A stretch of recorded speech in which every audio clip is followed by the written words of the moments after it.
Welcome. This presentation is the biggest bar profit needle movers.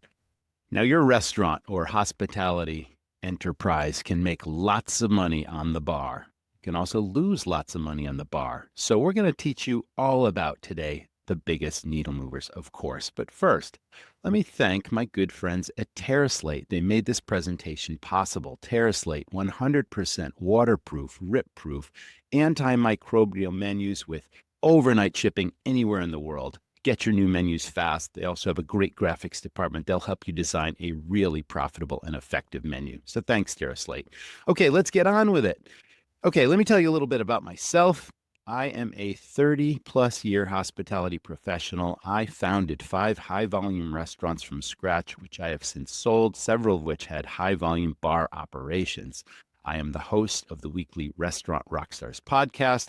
I founded the Restaurant Academy training system. It's all about systems, profits, staff training and leadership, and trackable marketing. Those are the fundamentals in this business.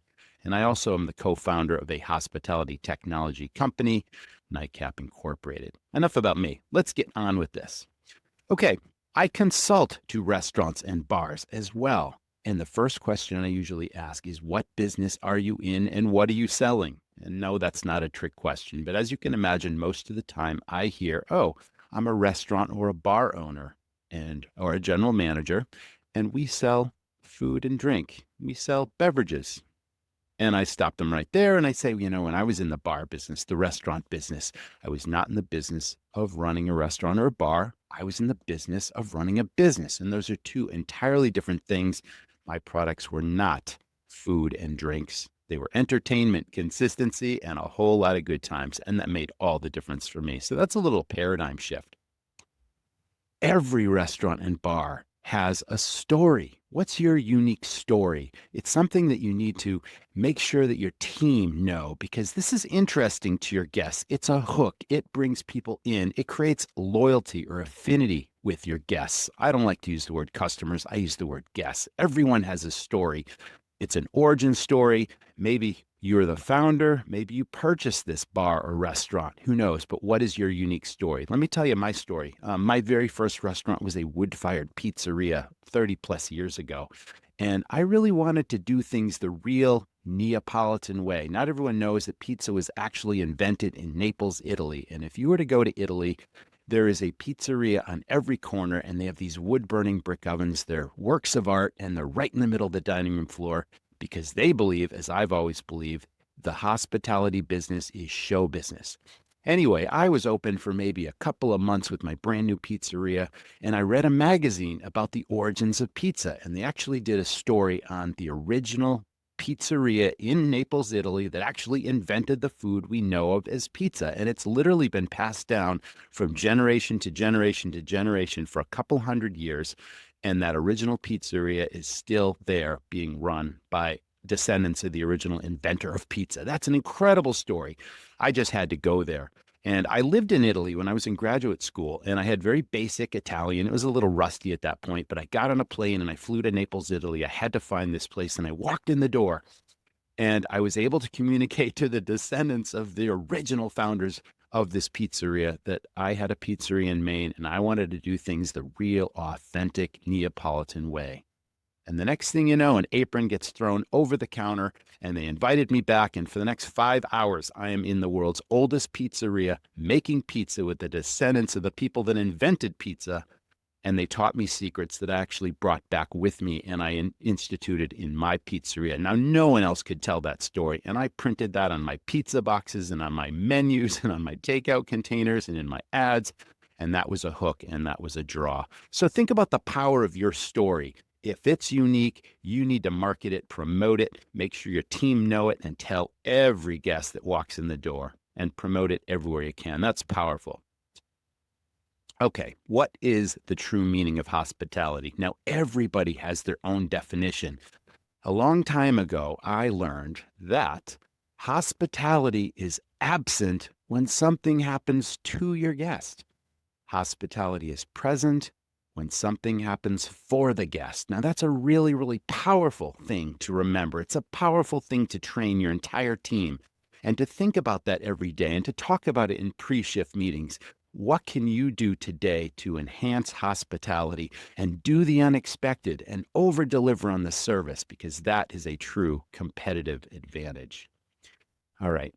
Everyone is struggling with labor. It's been going on since the pandemic. It's a huge challenge, but you got to get creative. But you know what? I can drive down any street USA because I travel the country speaking quite a bit, and I still see the signs up everywhere. Now hiring $17 an hour for this, starting at, and you see the banners and you see the little placards in the windows, now hiring. And that's the wrong approach. You don't want to hire, you want to recruit.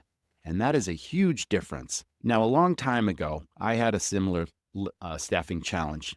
I was opening my very first pizzeria. I needed about 20, 25 employees, and there was a new hotel going in the town that I lived in. And they needed to hire a couple of hundred people. They needed valet parkers. They needed front desk staff. They needed housekeepers and bartenders and servers. And it went on and on. I'm thinking, how am I possibly going to find enough people? So I didn't put signs in the window or ads in the paper 30 years ago. That was the way you found people. I simply asked, okay, let me back up a second. Every person in running a restaurant, running a bar, every leader or every owner has at least one A player. You know, the difference between an A player and a B player. Someone who you wish you had 20 more people like this. You know, they're trainable as a B player. They have the right personality. They make friends with your guests every day. They're reliable. They take on additional responsibility. The A players, of course, have amazing experience, but they also have the personalities and the approach to the job. And again, you can trust your place with them. You want plenty of people like that. Well, I had two A players right off the bat that just were interested in my new restaurant. You know, I had a sign and banners up saying opening soon, and they just happened to walk in the door and they had really, you know, not only did they have experience, but they had the right approach and attitude. So I simply said, who else do you know, like yourself, that might be looking for a new job or someone that's just not happy in their current job? Because let's face it, most jobs have the boss that yells orders at them and holds them in, you know, holds their feet to the fire and criticizes, not critiques. And it's not always a fun environment. It's not a culture. And I knew I wanted to build a culture of teamwork and hospitality and respect. So I went to these two people and I said, who do you know? If you bring me these people and if they last 60 days, because we're going to train them and we're going to institute this culture, but if you bring me these people, I'm going to pay you $200. And then I'm going to pay that person $100 if 60 days later they're still there. Now, that may seem like a lot of money today. 30 years ago, that was a lot of money. But I realized then that turnover in this business was rampant and that it was going to cost me far more to keep turning over terrible people that didn't work out versus finding excellent A players and B players that could move into the A slot by mentoring and shadowing. So that's recruiting, and it really worked for me. Okay, here we go. Referrals. How do you recruit? Incentivize your A and B players. Incentivize those new team members too. Give them some sort of a reward if they institute great service and teamwork and respect and culture. Okay, you train them, you recognize and reward their performance. Now, here's a genius idea. Now, I didn't think about this, but during the pandemic, just after the pandemic, I interviewed on the podcast the CEO of a 28 unit chain in Southern California. And it was literally open 3 day parts a day, breakfast, lunch, and dinner times 28 different locations. And boy, if you think they had a staffing challenge, they came up with the idea that they were going to give gift cards to their best guests if they referred a new hire. If that person lasted 60 days, this restaurant chain gave them gift cards for $250. Now, that may sound like a lot, but think about it. It's pennies on the dollar.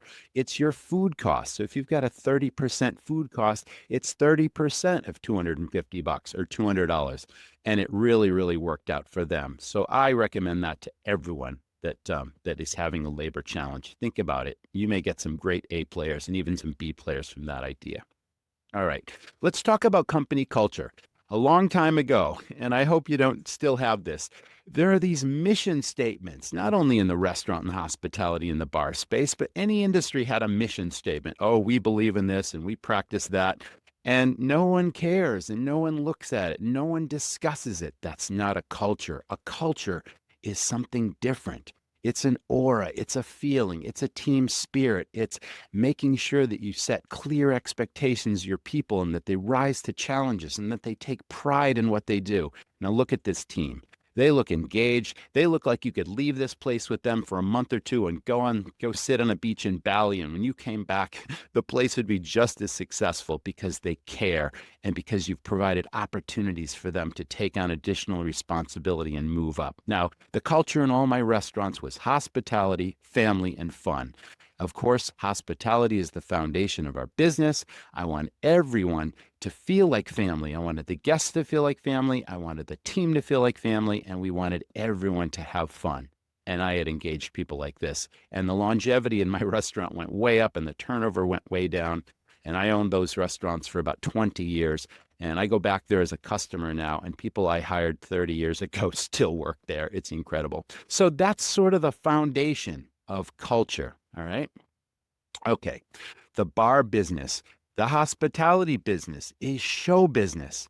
Now, I always used to say to my team, we did pre-shifts every single day for 5 or 10 minutes, and it was strategy sessions, but we always talked about that hospitality thing. Hospitality is present when something happens for the guest. And entertainment, show business. You are not an employee. You are not a host, a busser, a bartender, a barback, a server, a line cook. You're an actor on stage, especially open line kitchens. Anyone that interacts with a guest, that cross a guest path, you are there to entertain, educate, inform, and entertain. You're actors on stage. And I used to always say, when the door opens for business, the curtain goes up and it's showtime. All right. It's so important to have product knowledge, restaurant knowledge, bar knowledge.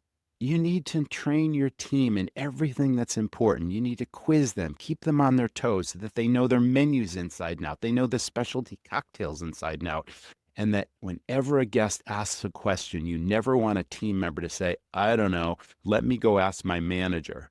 That just shows that you don't care, you didn't train people, and that they're not educated, they're not information filled, and that they don't know your property inside and out. And that is paramount. So training is essential. And again, I mentioned we did a 5-minute, 10-minute pre-shift every single day. And there was always not only the strategy session, but the knowledge. And I pulled pop quizzes on my people all the time, and order takers were not allowed.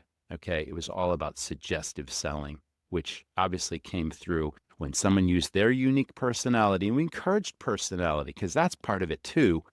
Every person in your place has a unique personality, and our main goal, your main goal, should be have your team deliver such amazing service with such great personality that they're making friends for your place every day and giving them lots of reasons to return. And that is paramount. Okay. People on your team that interact your guests, again, are not just employees. They are brand ambassadors. They represent your business and your property, and they're either leaving positive impressions or negative impressions. And we only want to leave positive impressions from the first impression to the last impression. I also had everyone walk through the front door because everyone had a set of eyes, and I trained them to notice things and to fix things that were amiss so that everything was perfect when the guest walked in. We never wanted to see a guest see something that was out of place. And if there was something they could fix, they were empowered to do so, and they took care of it immediately. And if there was something they couldn't quite challenge, if it was something that was broken or a hazardous situation, they would bring it to our attention and we would fix it immediately before the guests saw it. That's important. But again, your team are brand ambassadors, and they have so much power and influence over your guests, whether or not you're building loyalty with those guests, you're bringing them back again. These guests are sharing amazing experiences on social media. That's powerful, but it all starts with your team. Hooks. I am a huge believer in hooks. Now, what can you do? What is so unique and special and different that you're doing now? Or what really stands apart in your guests' eyes? What really captures their imagination? What is unique, interesting, different about a process, about a product you sell, about the glassware here? We had so many different hooks, and I know it all started a long time ago, over 30 years ago, when I was first planning my first restaurant. I still am a big skier, and I was visiting a ski resort in Vermont for the first time, and I stumbled across this bar, and I walked in, and I sat at the bar, And I was immediately captivated by this sound of click, click, click, click, click. And I'm like, what's that? And I saw this conveyor belt, and it was behind the back bar, and it literally had pint glasses on it, and it was going underneath the beer taps. And I'm like, where's that coming from? So I looked to the right, and there was a hole cut in the side of the building, and all these pint glasses were coming in. And then I looked to the left, and the pint glasses were going outside the building. Well, this conveyor belt literally went out into the cold winter Vermont night and chilled those pint glasses so that when they came back in the building, the bartender poured you the coldest beer you ever had. That was a hook. I told you about the wood burning brick oven. In Italy, there are these beautiful works of art with mosaic tiles all over them, and the fire's burning at 900 degrees, and the pizza makers are throwing the doughs. It's show, it's entertainment. Okay, those are hooks. And of course, I had to put my wood burning brick oven right in the middle of the floor as well. I could tell you about so many different hooks, but you can't have too many. So make a list of these things and train your team what they are and promote them in your menus. And if you have table tents, promote them on bulletin boards, because these are sales opportunities. And hopefully these are all really profitable items to sell. But this is what sets you and your property apart from the competition. You can't have too many hooks. What are your hooks? Make that list. Talk to your team about it. Query them in pre-shifts. Make sure they're delivering that message to your guests every shift, every time, because it sells. Some of these hooks sell themselves. Training and quizzing. I already talked about the pop quizzes. It's so important. And we had all kinds of team building sessions and bonding and incentives and contests. And that all made things really, really fun. But that's where the training comes in. Okay. You train them, you quiz them, you make sure they have the product knowledge, and you role play. You ask questions that a guest might ask, and you put people on the spot, and you reward them for positive answers. And we used to do this in pre-shifts every single day. We also had a more formal exercise. Let me clue you in on this one. It was called How to Turn $100 into $1,000. How did that work, and what is that all about? One day I had this brilliant idea that I was going to call my entire team in. So I gave them advance notice, and I said, this is a required meeting. We're going to have donuts. We're going to have coffee. It's going to be fun. And there's going to be prizes. So make sure you show up. And everyone did. And they didn't know what this was about. Anyway, I went to the bar or the petty cash drawer or whatever it was, and I pulled out $100. So I had a $20 bill and a couple of $10 bills and 2 5s, and then the rest were ones. And I randomly shuffled the money, and I put it on the table in the dining room. And we're all sitting in the dining room. And then I assembled all our props. What's a prop? Well, I told you, the restaurant and bar business, the hospitality business is show business, right? And in show business, in movies, in TV, the actors use props to bring the story to life. Same within a restaurant and bar. You bring things to life by demonstrating with a prop. So props could be anything from a bottle of wine or a dessert or tonight's off the menu special or retail merchandise, the t-shirts, the hats that you might sell. All these things are props. I put them on the table, and then I randomly called on people, and I'm like, sell me this. Or, okay, you're the host and you're the guest. How are you going to greet, the guest at the door? And what are you going to suggest, especially if there's a line? So we did all this role playing stuff, right? And we put people on the spot. And if they did a great job, they got to take a bill off the stack. Maybe they got a $1 bill, maybe they got a $20 bill or a 10, but it made it fun and interactive. And it didn't take any more than 20 minutes to do this. Okay, so that was money well spent. So why did I call it turning $100 into $1,000? Because that $100, even though I awarded it to my team, turned into $1,000 that night in increased sales. And then the next night and the next night. So I should have said, turn $100 into $5,000. You get the idea. It was powerful. Okay, so training quiz for product and restaurant knowledge. Keep it fun, make it fun, and that's all part of your team culture as well. All right, I have a pet peeve to this day. No order takers allowed. No, yes, no questions. Now, again, I mentioned I travel the country a lot speaking, and I eat out in a wide variety of restaurants. I go into bars. I sit at the bar and have dinner, and 9 times out of 10, I get what I call the order taker. They take the order, deliver the food and drink, and then give you the check. And to me, that is an ordinary experience. And I only wanted to deliver extraordinary experiences to my guests. So I trained them every single day. We talked about hospitality. We talked about strategy. We talked about reading the tables or reading the bar stools and finding out about people and breaking the ice and making friends with them. And then suggestive selling, because with product knowledge and with property knowledge and with personality, you can make suggestions that translate into a whole lot of sales. A yes/no question. Order takers ask yes/no questions. Does anyone want dessert? Can I bring you anything else? Can I get you a coffee? 9 times out of 10, again, they're going to get the no answer because there's a 50-50 chance that they're going to make the sale. But most of the time it's check, please. But I trained everyone in the front of house to sell, suggestive selling. Use your personality, bring the hooks to their attention, tell them what's unique, special, and different about our place, and make suggestions. What are your favorites? Every stage of the meal or the bar experience, okay? That's what it's about. Most restaurants and bars, we've got delineated positions. Yes, we've got bartenders and we got barbacks and we got servers and hosts and bussers, and that's their job. In my restaurants, in my bars, everyone was trained in product and hospitality knowledge and in property knowledge so that they can all make suggestions.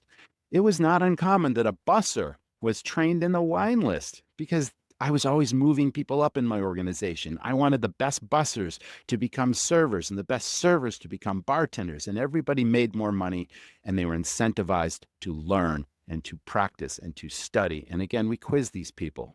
But again, in most restaurants and bars, that's just a job. In my place, everyone was trained in product knowledge, and bussers could literally make a wine recommendation while the server for that table was in the kitchen.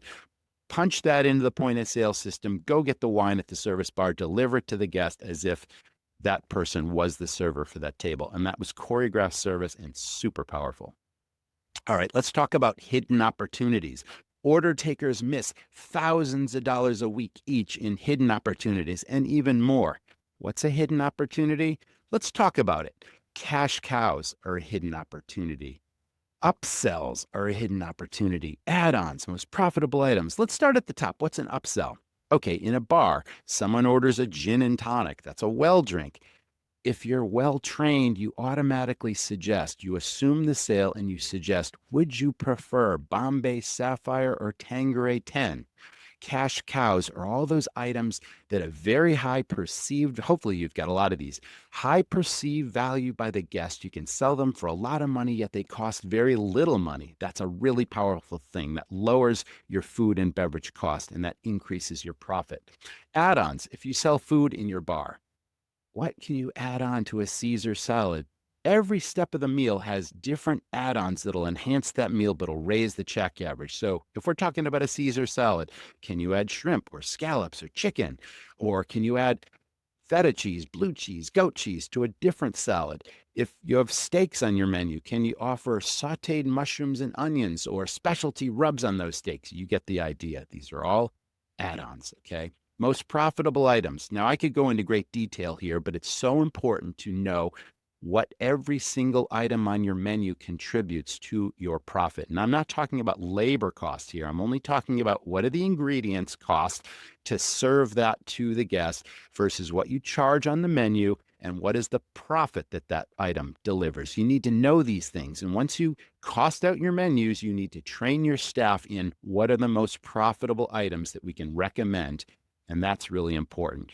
All right, bottles of wine. I've always loved bottles of wine because it's like having an extra guest ordering something that costs at least $25, if not much more, without the extra service of serving that person. You sell a bottle of wine, it's an icebreaker, it enhances the meal, it enhances the experience. And I have found and proven that people will still order their favorite cocktail, their favorite beer, or whatever, even after sharing a glass of wine. And a bottle of wine goes really quickly, and then you can sell them another bottle. Huge opportunities. Coffee drinks. Coffee goes without saying. Okay, bars and restaurants sell lots of coffee at the end of the experience. But when was the last time you went out to eat or you sat at a bar and you ordered a meal at the bar? And the and the bartender or the server suggested, would you like Kahlua or Bailey's or Frangelico in your coffee with a dollop of whipped cream or some chocolate shavings? It's the perfect end to your experience. Hey, I love Bailey's. That sounds great. Send me one. And then suddenly that $4 coffee just turned into a $14 coffee, but the guest had a better experience. Okay, that is a coffee drink. Or you can come up with specialty coffee drinks. I was at a ski resort with several of my restaurants, and we had a whole specialty coffee drink menu in addition to just, oh yeah, just throw a shot of Bailey's in my coffee. And they had wild, crazy names. which was really powerful, that sold themselves. Retail merchandise, that is a huge opportunity. If you build a powerful brand, then people will literally pay you to advertise your business. That's a huge opportunity. And then, geez, don't even get me started on the mug club. The mug club is a huge opportunity in a bar. If you serve draft beer, or if you even have a coffee shop, you can create a mug club that is an exclusive club that gives value added to the guests. You give them more ounces of the beer or coffee in a specialty mug. Your guests can decorate those mugs. You number the bottoms, and suddenly it becomes this really prestigious thing to have a low number, and you can charge a membership fee every year for people to have this exclusive mug. They don't take them home. You keep them on property. You create a rack behind your bar, and they store the mugs there, and it sells itself because someone walking in, if they're a regular, if they want to become a regular, they see all these people drinking in the bar or coffee shop, and they've got the specialty mug versus the standard coffee cup or the standard pint, and people just automatically want to join, and they'll pay you to do so. Now, you might think this is a lot of money. I used to charge $55 a year for my mug club. And when we started that club, we started small just to see if we could do it. We brought in 25 mugs, and they sold out in the first day. My bar leader, I like to use the word leader, not manager, he created this amazing rack behind the bar that stored them. And then he kept selling the mugs and selling the mugs. And I incentivized him. I gave him a piece of the action for every mug he sold. And even the renewals, when people renewed every year, since he signed them up originally, even if it was years ago, he was still making that cash every time. And that grew and grew and grew. Well, anyway, those original 25 mugs grew to over 1,000 mugs to this day in the same place that I used to own. And that was $60,000 in free and clear cash. Now, I say free and clear because I had a sponsor that sponsored the program, put their logo on the mugs, and gave us the t-shirts that had their logo on it, as well as special mug club member t-shirts and value added and all this kind of stuff. And all we had to do was give amazing VIP service and recognize our mug club members and collect the cash. Okay, so that's powerful. But here's the kicker. You might think $60,000, $10,000 was a big deal, and it is. But suddenly these people come into your place more often. If they used to come in twice a month or maybe 3 times a month, we quickly realized that now that they belong to the club, they came in 3 times a week, 4 times a week, and now they're inviting their friends to join. Now, that's powerful. That is what I call affinity. All right, that's a mug club. All right, that's really powerful stuff. Okay, let's talk about suggestive selling. All right. Now, I always had funky, crazy names for everything. I told you about the different names we had for different things, but now we're talking desserts here. Now, a minute ago, I talked about order takers asking the yes/no question, and I said that it has a 50-50 chance of getting a yes answer, and most likely it's no, thank you, bring the check. How do you increase your odds of making the sale? You give choices. Let's imagine you're selling desserts here.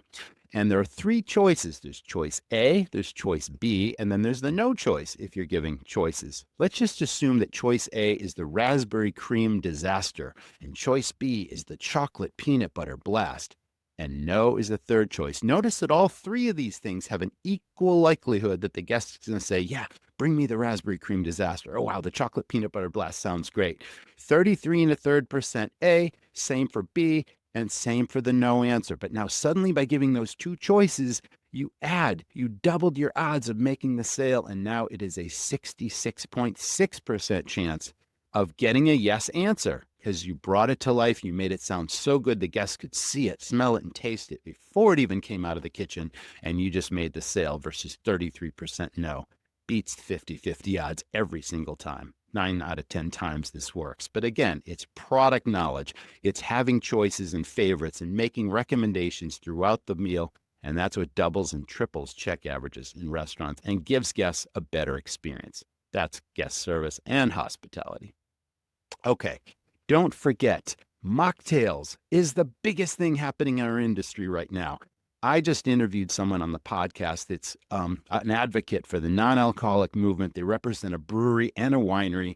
And the statistic is somewhere between 40 and 50% of guests in bars and restaurants are now ordering mocktails versus alcoholic drinks.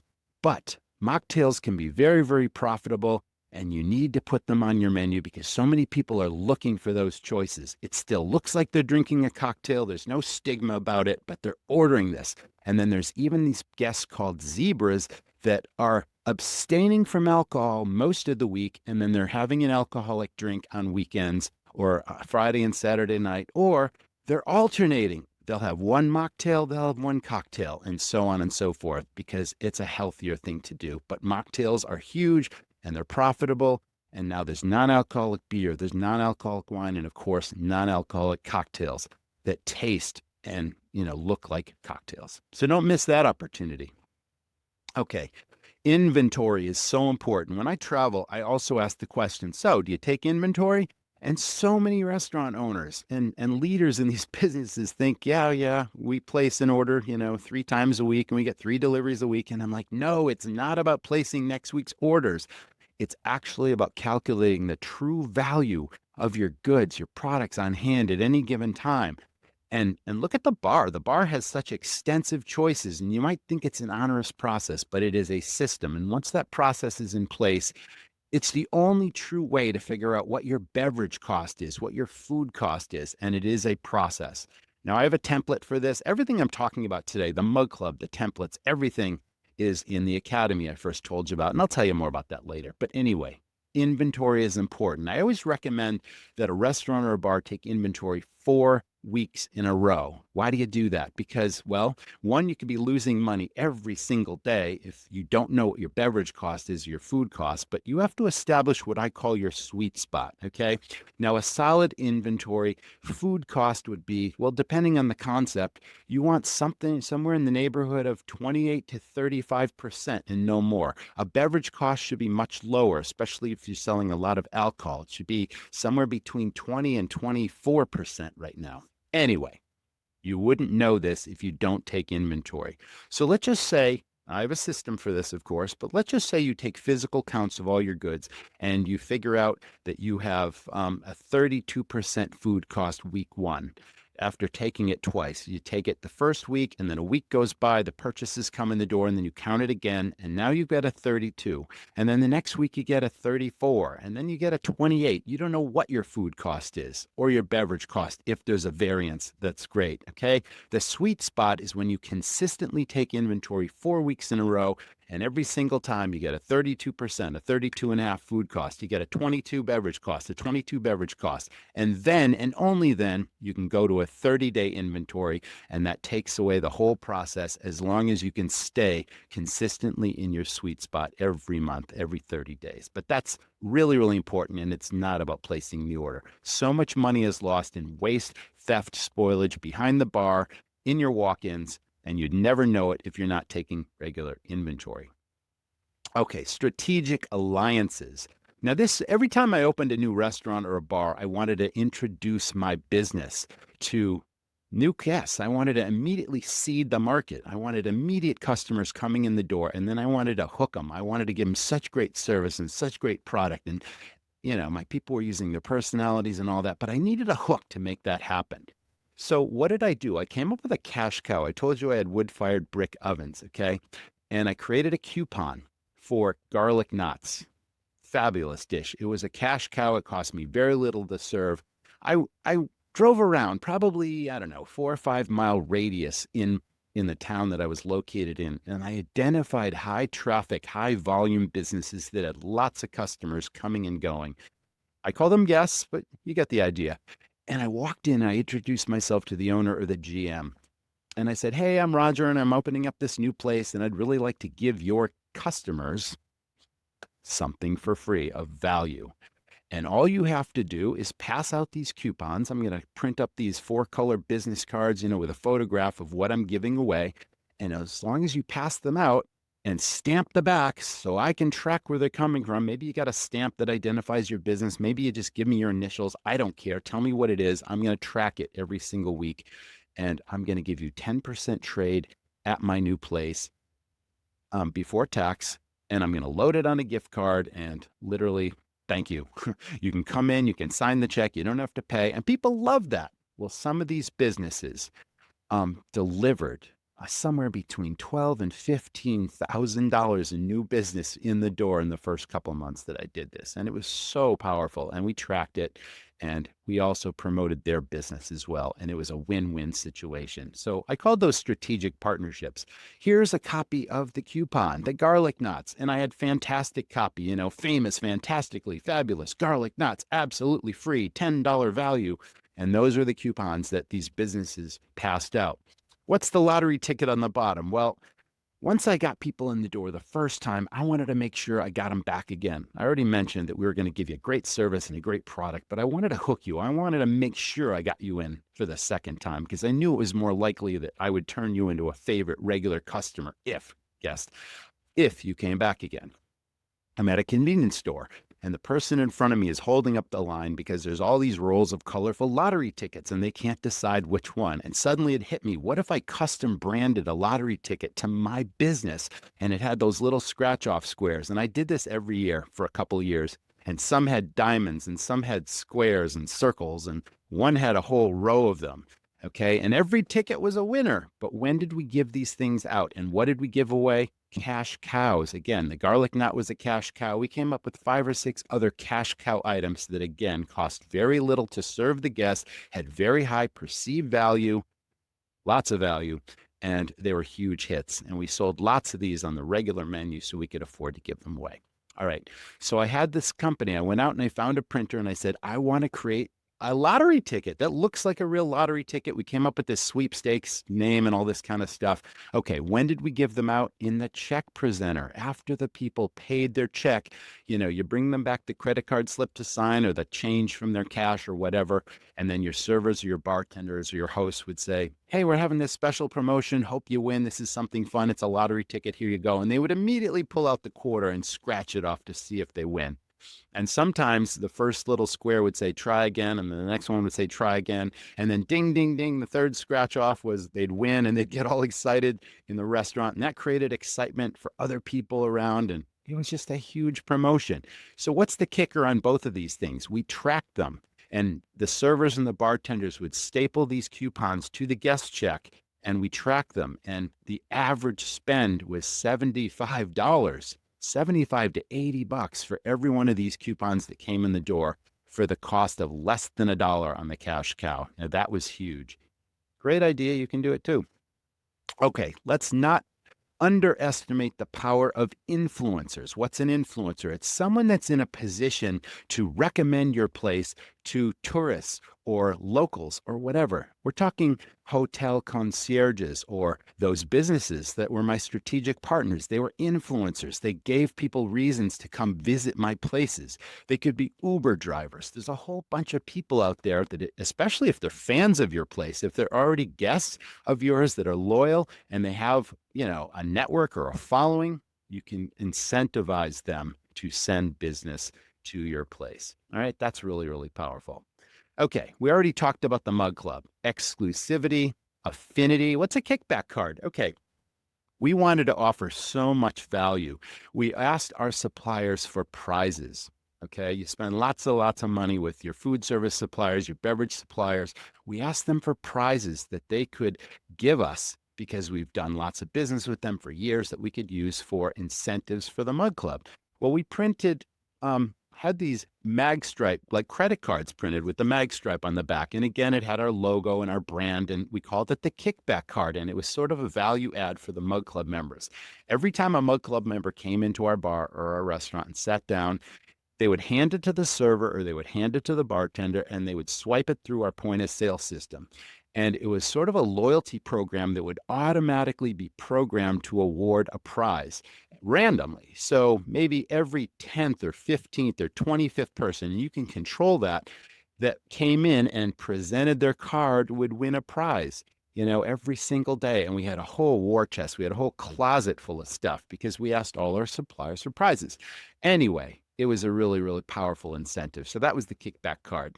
Think of these people as brand ambassadors, your brand army. Again, they're paying you to advertise your business. They brought in more friends and more influencers that also became Mug Club members that would then spread the word. And that's what grows your club. It's a really, really powerful thing. Increased visits, annual membership sales. It's a cash cow and a hook unto itself. Now, this is a real photograph. I told you about the rack that my bar leader created. And this is just a small portion of the 1,000 mugs that ultimately got sold. And the entire back bar had hundreds and hundreds of mugs. And we actually ran out of space to put these things. They were under the, but it just amazed me, the personal service and how my bartenders got to know so many of these people by name. And it was such affinity because as soon as a Mug Club member walked through the door, we had a big bell behind the bar. We would ring ding, ding, ding to recognize these people. And then my bartenders knew what their favorite drink was, their favorite. We even poured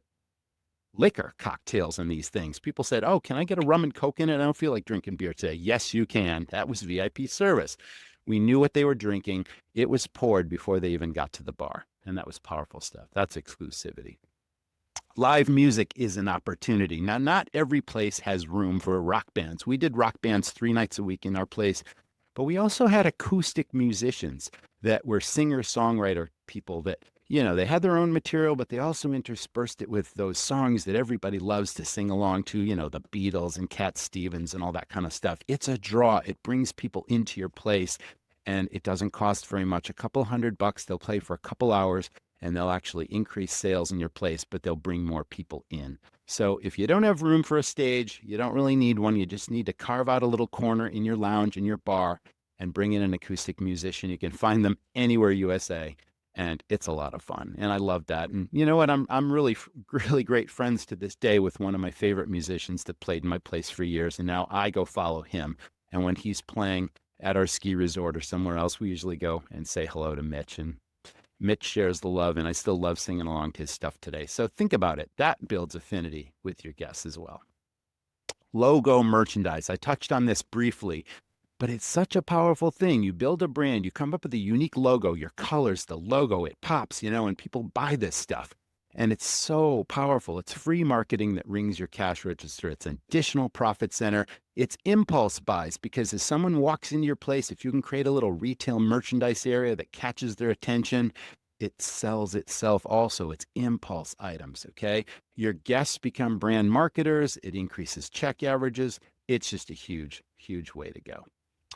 Photo contest really moved the merchandise. A long time ago, we came up with this idea: take a photograph, a unique, interesting photograph somewhere in the world, and we'll give away a huge prize. One year, I think we gave away a gas grill and like 50 pounds of steak, and everybody wanted to win. So people are buying the t-shirts, they're buying the hats, and they're sending in the photographs. And we decorated our bar, and there was literally every square inch was covered with these photos. And that brought those people in to show their friends, "Look, I entered the contest with this photo." And then people would look at all the photos, and then people would buy the merchandise, and they'd enter the contest. And I think we sold like $30,000 a month in retail merchandise sometimes. And it was just so huge. And again, people are wearing this stuff on the streets, and it brings people in the door. So it's really, really powerful stuff. Leverage your merchandise sales. All right, that's the presentation. But let me tell you about the podcast. It's free. You can subscribe on any major podcast player. But if you go to our website, restaurantrockstars.com, you can get the podcast in your email inbox for free as both a video and an audio, because some people like to watch, some people like to listen. We have celebrity guests, we have chefs, we have leaders of some of the best bars and restaurants in the country, and it's all about best practices. It's about finance and critical numbers and marketing, guest service, hospitality, technology. We cover it all. Anything to improve your restaurant or bar operation. If you look on the phone, you've all seen this guy on TV, right? John Taffer. He's the bar rescue hero. What an amazing guest he is. You can go back to restaurantrockstars.com, find that episode. A couple of months back, that was pretty huge also. Let me tell you about the Academy really quick. Everything I talked about today is a system, and all the systems are available in one place called the Academy. You can empower your team to learn to run your business as if they owned it. We're talking about the inventory system, the cost of goods, the cost controls, maximizing profit, the marketing, the suggestive selling, all of those things, trackable marketing programs, the Mug Club, it's all there. And I have a special deal for TerraSlate customers, 25% off. If you're listening to this, Scan the QR code here or just go to restaurantrockstars.com and enter the code TS25. Of course, that stands for TerraSlate, and it's all there. We also have individual courses broken out from the Academy that are also available. Costing out your menu, maximizing profit. The Mug Club is a standalone course, a leadership course to get accountability from your team and increase their performance and build that company culture. It's all there at restaurantrockstars.com. Thanks again to TerraSlate for making this possible. Huge friends with them. It's been great working with TerraSlate. So thank you so much once again. 100% waterproof, rip-proof, antimicrobial menus, of course, shipped anywhere in the world. Thank you again.